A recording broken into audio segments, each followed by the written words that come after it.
Ongko na Radio Mulanto Mata San Francisco. Mekauti Kenda Vatamai. Radio Mulanto Mata Mekauti Kenda Vatamai. Mai San Francisco ki Burubura. Sema main gai wasyayani.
Ana radio bulan do vata na itavi sero ya arto mai dolan dola tuga ni kena indona mata sero ya na radio bulan do vata na kabi binaka ni vakarombuka ndendai sa vakarombuka bekito in sanango na taini buruburongo bekim do mai viti sando ya dova tuka ani na singa vakarawai singa dokonaki wakanuinu binaka tuka ani na vuko ni vakarawa na singa dokonaki na ni kua o nuitaka ni raki binaka tu Vekem do na siama tiko mai Sanangori vakadava tunan raki vakatalinga kina vekem do na siama tiko mai Australia turanga yanu vinaka vakalevu na siama tiko mai na kavini kua vakadava tumbaka na ito vakinen raki mai Sanangori o ke to toka tunan raki and tai ni buruburungo sai California go e toka tunan raki i ravakarita tiko mai nan daunin raki ni na vakela tiko nan raki batambata dina ni na senga ni na tau tiko na uda senga sotina vangi ia ke tona vakela tiko ngana raki batambata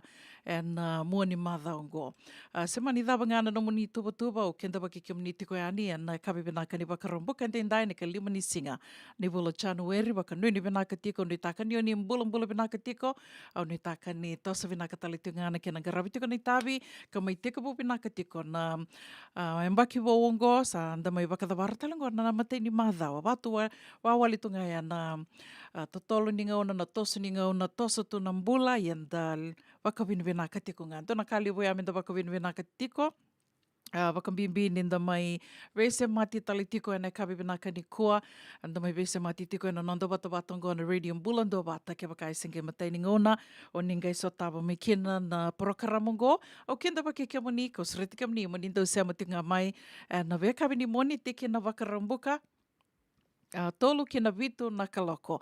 Ana ni tungo ni California, weekend to me viti, to we sibiti ngo weekend to, bata ke kito ke kimdo me viti, to we sibiti kongo na vana ya ua, ndona singa vana ya ua, koe anda waka bini binaka tukina, nindu na vanu anda tukina, nindu na ngauna na singa, ia rao ninda mai vese mati tiko, anda mai veto mani tiko yani, na vea ka bini moni tike na wakarombo kana nanda wata watongo na radio bulan do wata San Francisco, me kauti kanda wata tiko mai. Naman ito kaninga una buninda kua, nimbula vinaka.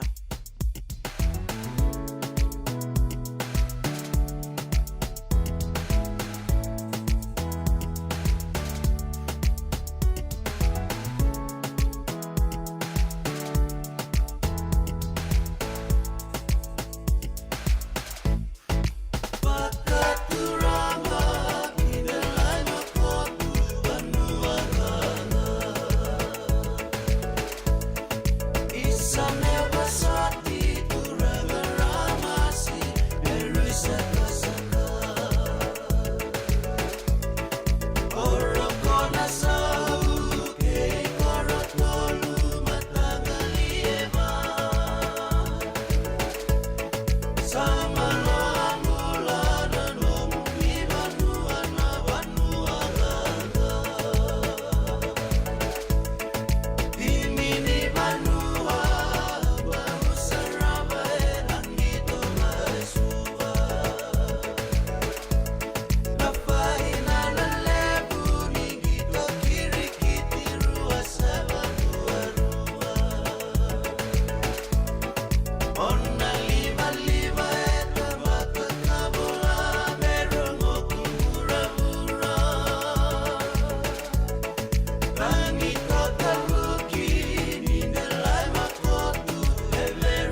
sembalem dina libedei evuna no musanga lubiao.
Davoi kalawa kay Mrs. Titilea Naitini. Daurungo di kinanabi ulu tanga bimbi. Kan daun rendre ni kanabi talonota ki sewasay ena matanalevu. Ulu tanga di tosa kiliu. May bawang giti kan daw velabeti. Romohan ni 7 na tinameniti eviti na may Singatu City, 7 na tinameniti ena may Singamoniti Emerke. Na davoi kalawa kay Mrs. Titilea Naitini. Romohan dundunga and Radio Bulondova to San Francisco may kauti kanda batamay. Doyan Robina ka naman raman na ita. Do samba di ba kusa-kusa iwe? Yanra na ita. Kita sili katalaw mande na Orange Lounge. Maleka. Gurasan ba di kata-kata pinakasar tu nga toboy, simpang pakaw. Ngay way dala tu kinambat. Koe serengan kori, sono ngono santa pinakat serengan na kenta kakana. Di na to zoko. Kaya kitusan ng berata ni baga singalebu, kitusan ng gali baga kabi ngaya ni kina. Na Orange Lounge, katalaw baga singalebu siya baga kabi, baraw tayo ito baga manggo sanggay totokan na buno ni kana. May namenda to with ti, kanay baga singalebu siya baga kabi, may bakana baga sakera, na sui, ikatabu teke, roro baga lolo, kay na vida tale. Giraraw mo kila na menu ni singoya, na Orange Lounge, tolo-tolong dua, Orange Street, Santa Rosa. En dua tala na tamang nibingarabi ni Divine Group of Companies. Dola man na wala kaloka na mataka, kina wala kaloka anambongi moniti kina singatambo na Orange Lounge. Tolo-tolong dua, Orange Street, Santa Rosa. Den rembeka nang wala ni kibal ni lote na buko ni oso-oso pakadada ka? Sendrak-ndrak kita beka na itos-tos nimbula, kuha ni lenga sinuing gawa-gawa. Nana magi-mai kina programo warotaki, may veratao na New Methodist Christian Fellowship USA, nongu chisu, nongu banua.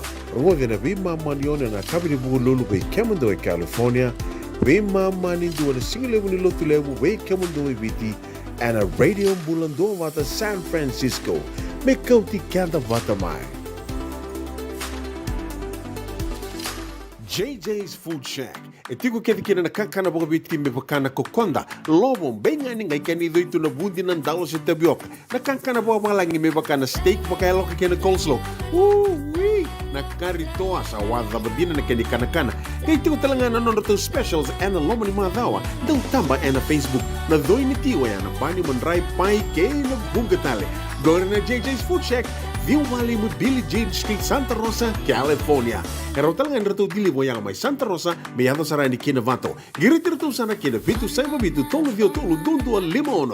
JJ's Food Shack, Santa Rosa, California. Era radio mbulando wata na ngono ngono bevaka. Binibina katiko kina vekim do ke de sara na itoki business. Ando mai imbiuta toka na nomundo itukutuku ni voli me mai kadeva kitiko yani na nonda wata wata ngona radio mbulando wata. O kila ni senga soti ni tondo tur wakambimbi tiko wakambimbi weekend to na itoke. Senga soti ni tondo tur wakambimbi na bimbi ni kena mai wakatangitaki se menda mai rongoda tiko na itukutuku ni voli.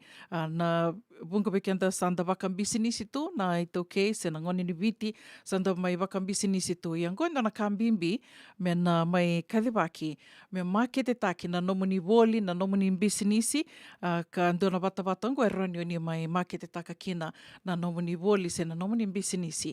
Au tuko na ngo ni o wakandina dina taka ni bunga bekenda to senga ninda to turtiko wakambimbi na kau ambeka se na wakasamataka tiko na indona bosa mi wakanga takai or the power of advertising, marketing. Koya, ya ke wakau ni na saraba tiko mai se ni ndo wakamuria tiko mai na nonda to programa na vesinga ni na rongoda tiko na itukutuku ni beboli ni wakatangi taki tiko yani ngona ka tukuna na kena ndau ko ira karando wakandi keva tu rando wakamuria to wakamalua na veka wango tukuno ira ndo talngana ka ke mami bulida na mai pakitabi se na mai vengara tiko yani daka ba ndo ni kadi baki ni ndona tamate ngona ka sarida rawira ndo dindike dono tamate na rongoda e na dondonu me na rongoda baka walu waksamta ka dondonu me na rongoda baka walu se na rongoda baka walu indona ka ni berni na gai kasa na nono vaka samai ai bunga be kende batu ya indina ngani senga ni okenda kede daro ni vaka samta ka se ronda ka oir na ngone na ngonongo e totolo walenga na nonra tomika na kana na tukutuku se ndonga na kare rida bango e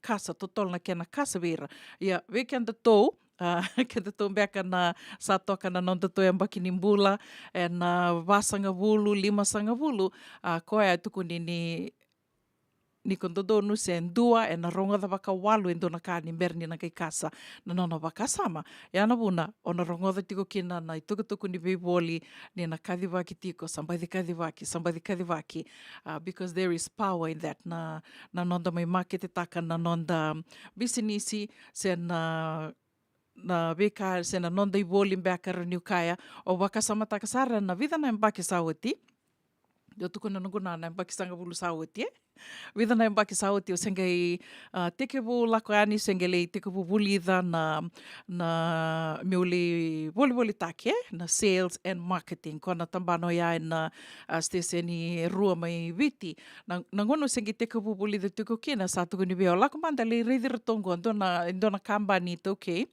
O senga manda ni kilau sa senga tali ni se rongoda ni me rongoda tali tiko na ada ni non reto bisinisi na ngono go. Ia, na ngono ia tuku ni beo lako manda le ridir tou le sanga manda dole vital no mata rida mata ke kartu bia lako mai merto mai me biu na non reto tuku ni beo li na steseni.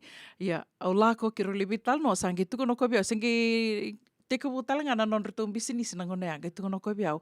Isa sando to kana keni tamba na turanga gorto ato ia bata non reto bisinisi vaka mata bu vale nga sangi tu no ko isa no kulewa o kenda tu ngona na o kenda tu ni tuke e vaka isenga tu ni non to ito ni mbula ya me vaka na non vaka samo ko ya ni indua me imbiuta na non i tuku ni beiboli se me kadi vakiani na non bisinisi se na non i boli tu no ko kila vaka enda tu e waka me ndokata ki koe tiko ia na nona rai o koe o sanga me o waka madala taka vi koe senga ni vangor ni mai biu indo na nomu tuku ni veboli sen kena mai market taki na nomu bisinisi sen na nomu boli iko o wakarita ka tuka ni veira na leo ni vanua ngoe sa tiu ngoe indo na bisinisi ngona vuna mai tau ia bukina na nei tō bisinisi ngona kāketo na venga rabi kina sen na kāketo na vebu ke kina sen na dhabambeka na nei tō i voli. Ia na ngona ngoni sala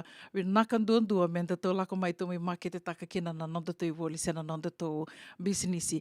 Dona kāna nongondo maro taka tiko na levu ni bisinisi tauke sa mai nduri rao tiko na vanua levongo Amerika waka nui tu ni nandona ngauna reto na tala no talenga mai Australia na veka sona ve bisinisi so ni ngone ni tauke sa laki nduri didi vinaka tiko mai na vanua levo talenga ya Australia waka bota mai New Zealand talenga waka talenga kino orto mai England ngona ve vanua so kanda sa la kanda sa li tiko kina sandali levo tiko kina da sa leva kordo kina au nano ki ro vital no tiko ki tala poliasi tambulutu sage mai Australia nge wakarita ka tiko moko na kende wili kede na ngoni tauke na ngoni viti na sambiu mai viti kanta sa mai tiko na ve vanua se na matani tule levu so Australia ndondua e levu kina na kai viti se na kende na ngoni tauke da sala ke wakai tiko mai Australia na ka wakarita ko koe. Yeah, I'm curious to know ve ke la tiko wakadava na tostos mai Australia to rangaianu la veti mbali suva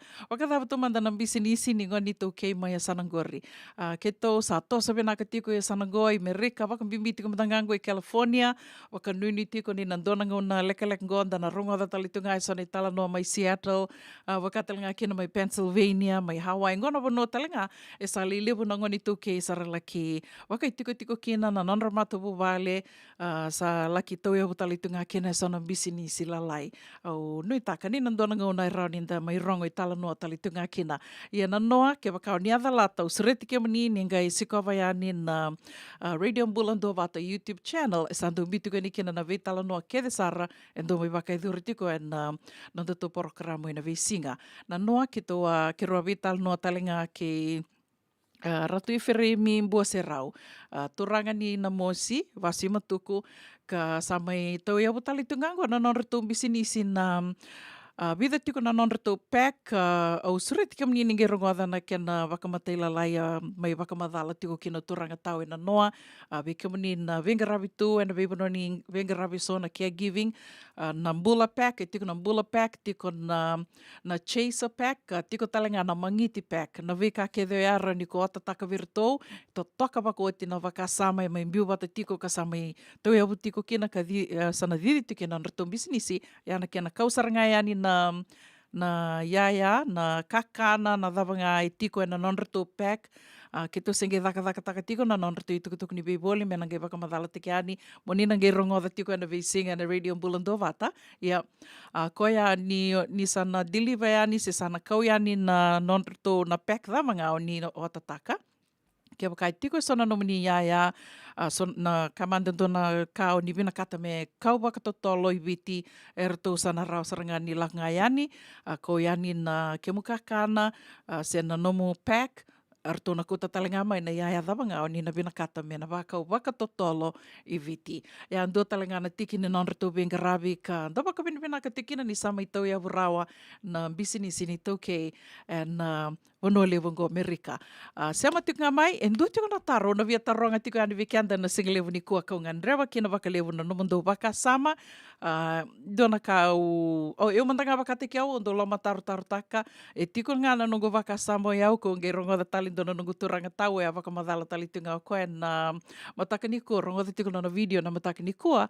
Kuta taki tala nga mo koe na waka nananu ia, e vien duin waka leilai na nero waka sama. Au via kila na dhava na nomondo waka sama, ia na taro ia, sama tunga mai kina Radio Mbulando Vata San Francisco. Dona ngona leka ngo, dana gai me vital no tiko kina ia na ngona mandanga ngo. Daronga da manda nei tala noa ke andi tātila mai na tewa. Waka mbula tiko anu ve kem na sama tiko mai na kawini kua, mbula vinaka tā pete nei tini, do mbula vinaka. Kem do ke te sarana matapu wale na nei tini, ve ngana vanondo sama tiko mai kina e na kawi vinaka ni wakarombuka ndendai. Wakatanga kina ve ilawe timbali suva, ke kem do ke te sarana sama tiko ngori mai Wagga Wagga, New South Wales. Wakaritaka tiko mo koea ni nraki kata.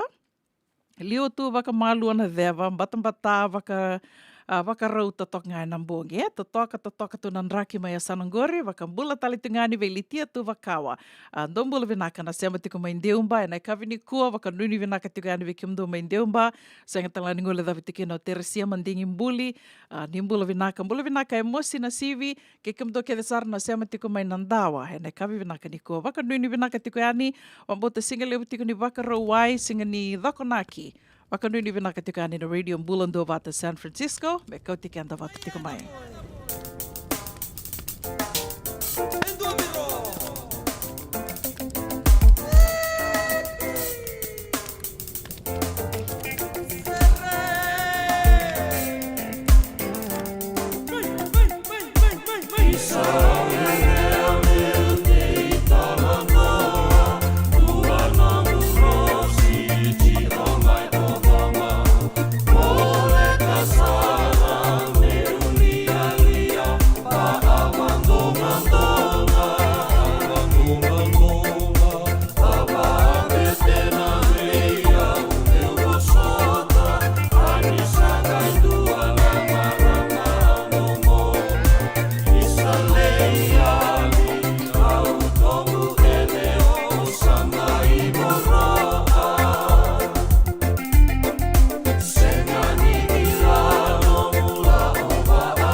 Vale,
Romuanga mon romu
na radio bulan do vata sandenden tanga mai rongo de tiko ando na itavi serre mai vertona dau nin de lena kula to mai ve vakamaro te tiko ando weekenda and kavi ni vakarambu kandenda ni kalima ni singa ni volo January sa vakaro i tiko vekem do mai viti Australia vakanuni vinaka tiko yani vakarita ka tiko mai yanu laveti ni totoka to nan raki mai Australia ke to no vakela tiko nan raki mbata and sanongo i totoka talitunga nan raki na taro avina kata tiko mo taronga yani dava mandana no mundo rai vekem do na siama tiko mai na kavini kua vakatanga kina vekem ni oni nangele rongo adam beka na nonda program go na dua tali na ngauna se oni nangele rongo da tali beka na YouTube na taro au via kila se dava na no muni vakasama dava no muni rai ni sama tau tunga vekenda me dando davuta tu na itokei o kenda ninda tal no te kenda na kenda na ngole me biti enda na tukuna tunga o kenda na itokei ninda tuku me biti nda vetal no te kenda tunga na kai biti se na ngoni ni biti o kenda na itokei ia sanda mai tui walangi o iau e se mātau tunga vea o meu tukuna ia. Kenda nei tokei, mbaleta na nungu wakasame wango niu tukuna na niu kaya yani, o kenda nei tokei, kenda mbalea, kenda sakilake tunga niu kenda tōue, tō wetal no teke kenda tō tiko na ngoni ni viti. Se mania se vura dhau tō sali wakai tikina, e tō na wakai sa rao tunga vea o meu na wakasama teke kenda tō tiko na ngoni viti ni tō i tokei.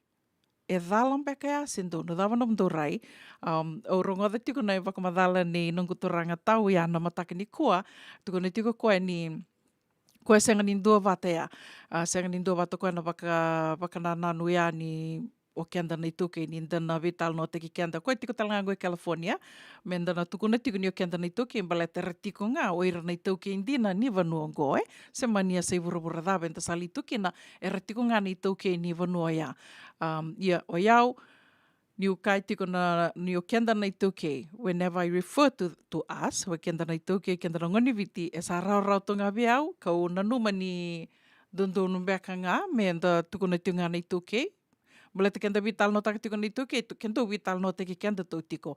Na dhava mandana no mundu rai. Ndondonu beka menda tō tuku ni tiko ni tuke, ndina ngāni tō samai tui wālangi, se ndondonu beka menda sa tuku na ngone ni viti, se kai viti.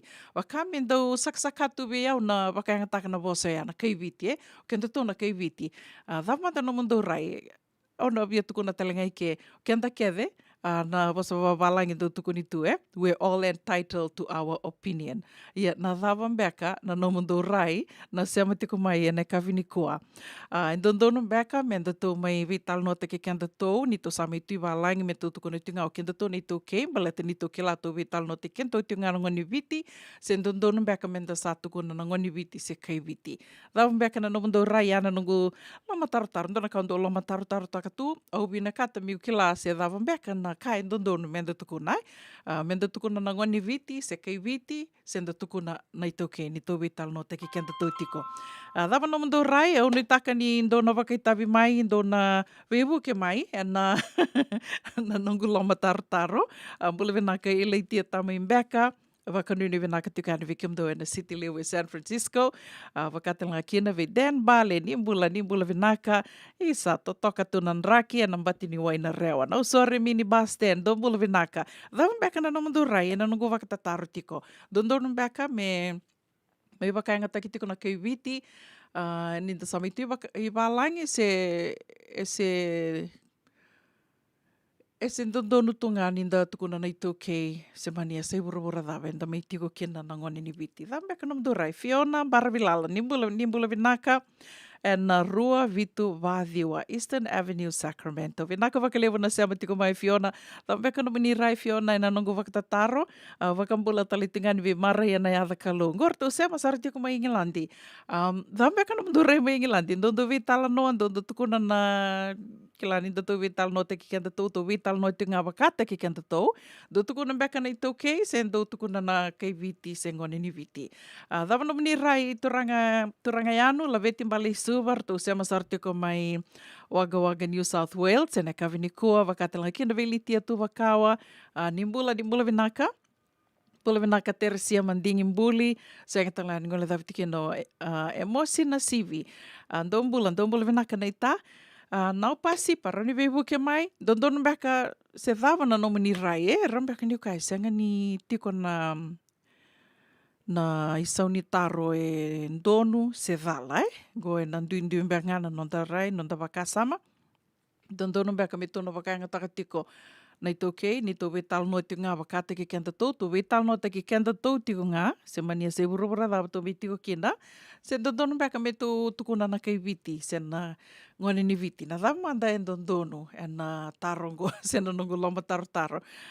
Koia, au bia mbita tō ngā iani, ngai wakatau au sa kere ke mni, mani wakaitawi mai, e na wakatataro, e na kawe wena, kane wakarombuka dendai, sa mai votongo e wana miniti, tolu na miniti me wana ka loko, na nama ke tali tinga mai sivi na 5 e na tini na miniti ndua tiko na nanda wulangi e na kawini kua ke rona me veital no tinga ni dona porokaramu ya sa tiko wuta ki tiko o te ama i dhengu tako wakalilai au na numa ni binaka me ndo wakaromboka ke de me tona veital no tiko kena to veital no taka tiko na longa niu to sa ke lake de tona longa niu ia leutu na ve matangali longa niu ka una numa ni dona me na binaka me to me veital no tiko kena baleta ni da saya to me balangi Ngoe rau talangani ndo wakaitawi kina na siama tiko mai Australia e na longa niu ndo sami tiko kina ngori ka wakarita ki tiko mo talatale na noa na longa niu ya na wakamate manu na abatoa wakamate manu ra wakasabasawataki o te asange me bolitaki ani na leoni manu ya na longa niu lebu ndondua ka rasasanga tiko kina rangoli tiko kina ira na dhorbo na turanga mai viti ra lako tiko e na buku ni porokaramu na nek ko ya na longa niu mai asane au, kenda toi sanango tu ke lana longa niu lebu ndondua na caregiving, wakadhawa kemdo talanga me Ingilandi, da sa ke lati ngani lebu be kemdo ngoli tiko Ingilandi, na buku ngona ngani nonralaki dhurtiko e na sotia ni Peritania, se na British Army.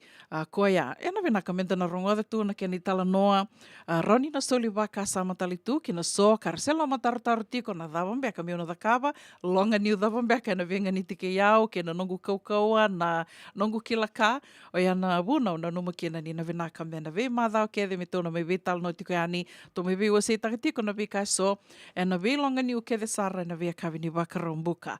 Na nama ki tinga mai, sivina 5 na tini na miniti, dua na itala noa ni longa niu ni wenga ravi se na caregiving e na Bonolivongo, California, e na dua na ngona e na 5 na tini na miniti. Bula venaka nau pasipa nene levu, wakatala kina ve ilai tia tama imbeka, ni bula venaka Den Bale, wakanuni venaka tiko ane viki mundo, e na kele ni mbasis e na nausori mini bus stand, do bula venaka, Fiona Barabilala ke kimdo na vetamani e na rua vitu vadhiwa Eastern Avenue, Sacramento. Wakanuni vinaka tikani vi kimdo e dhakingori. Waka talanga kina ve marai ana yadha kalo ke kimdo na matabu vale na naitini ke na JJ's Food Shack. Wakanuni vinaka tikani na moni madhaongo. Wia wili ka ngā wakatotolo na kairo volati ko mai o litia na nonrau saumitaru tiko mbeka mai Vinaka waka lewa nunguna numa ke waka enda tiko e viti e vinaka menda tukuna i tau kei waka ni sa tiko e walangi sa ndondonu menda kadhiwi na kai viti. Vinaka waka lewa litia na nomuni sulia mai na nomuni waka sama nau pasipa nene lewu waka angataki ninda kai viti se vengana e se wurawura enda sa laki tukina enda na waka tokai tunga ninda kai viti mbaleta ninda wala kaumbula tali tunga kina kembale ruana i sauni taro ya ninda me vitala no menda e sana vinaka menda tukuna tunga na kai viti o kenda na kai viti. Vinaka wakalewa kim rona marama rua na nomun soli waka sama mai na kawini kua serango vena nomi tuga ni kina ve kim do kede sara ka wakatalanga kina virona ve tumbuni rau tiko e nandona mbati ni wai i California ngo e Petaluma rau tukuna tiko morau e na singalewa ni kua kiro tonga e Petaluma i mbati ni wai. Nrombula vinaka nela chileta na wangaliva ke bumbu wakatalanga kina ve bumbu Joe ke na ndua litia lendua lotho. Rombula vinaka na sema tiko mai na kawini kua. Wakambula tali tunga yani se vinga na longa niu onga sarutiki na wakalevu na kawini wakaromboka ndindai sigalevu tiko ni wakaroa na taini buru mai sanangori ni bula vinaka. Wakatu elutukia na uda de bata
kanangola ni kibalilo te rapuko ni oso pakadadaka.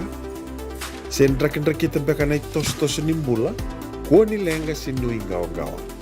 Nana maki mai kina programo warotaki, mai vera tau na New Methodist Christian Fellowship USA, nongu chisu, nongu banua. Rode na bima manione na kabini buku lulu bei Kemundo e California, bima mani dua na singilewu ni lotu lewu bei Kemundo e Viti, and a radio bulando wata San Francisco, me kauti kanda wata mai.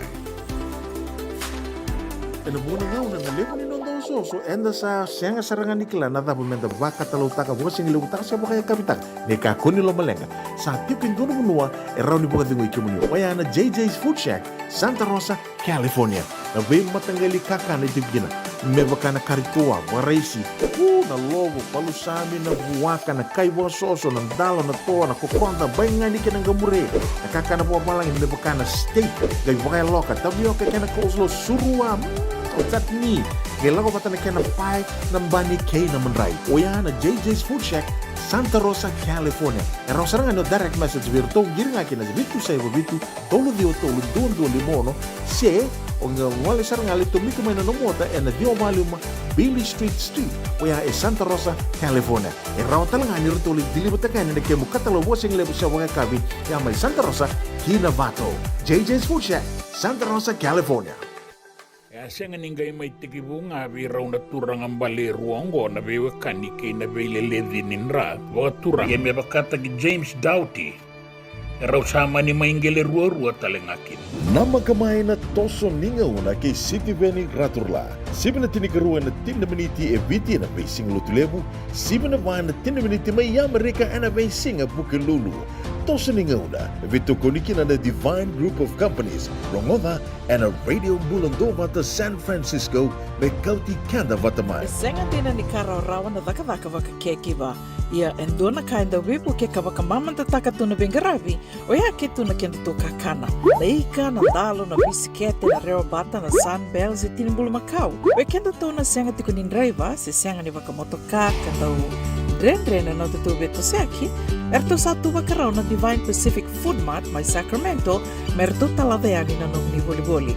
Rawa sara. Witar-tar ngayani na taliboni diwan 21 toluwa diwa ono saibarua.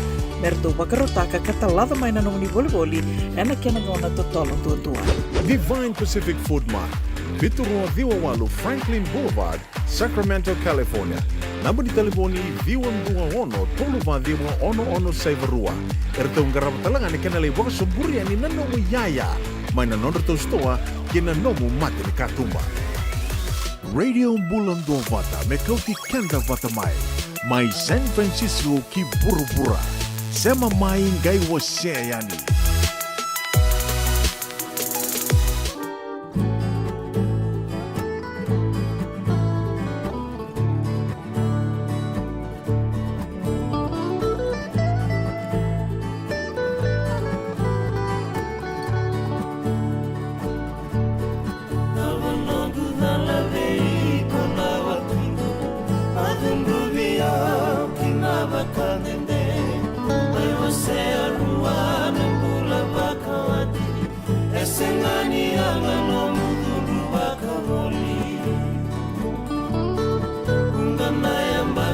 See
Sandina Sara Vakavure Vaka Nananu Takamai and Kavini Korto and Ronra Langi Kena Utu Why are Solo you not and Radio Bulando Vata. Samai Sivitokin gonna vine the Tinica on a minitio can have a kikamnina sing a sema votikumai can do talina non de was in on Vata and Kavi Naka Nivaka